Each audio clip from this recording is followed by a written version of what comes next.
मुख्यमंत्री तीर्थ दर्शन योजना के तहत भंडारा जिले से श्रद्धालुओं का पहला जत्था अयोध्या के लिए रवाना हुआ। इसमें 800 श्रद्धालु शामिल हैं। बहुत से लोग आर्थिक कारणों से तीर्थ यात्रा पर नहीं जा पाते। ऐसे ही लोगों के लिए राज्य सरकार ने मुख्यमंत्री तीर्थ दर्शन योजना शुरू की है।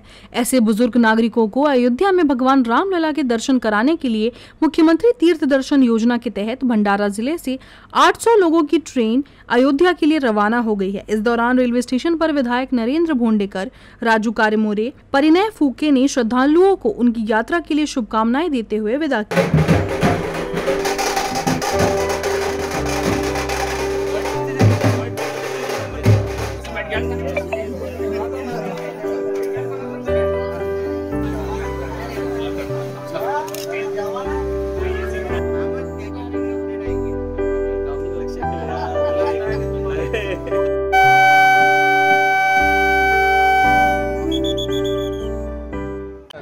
भंडारा जिल्ह्यातून आपल्या भाविकांची पहिली रेल्वे गाडी या ठिकाणून जात आहे आणि 850 लाभार्थी वृद्ध लाभार्थी दर्शनासाठी या ट्रेनच्या माध्यमातून जात आहेत आणि काशी विश्वेश्वर आणि अयोध्या अशा दोन्ही श्रद्धास्थानांना त्यांना भेट देण्याची चांगली संधी उपलब्ध होते आणि त्यानिमित्त सर्व वृद्धांनी या ठिकाणी समाधान व्यक्त केले। आज जिल्ह्याचे जवळपास 850 ज्येष्ठ नागरिक इथनं वाराणसी आणि वाराणसीवरनं मग अयोध्या असे दोन्ही दर्शन करण्याकरता चालले आहे।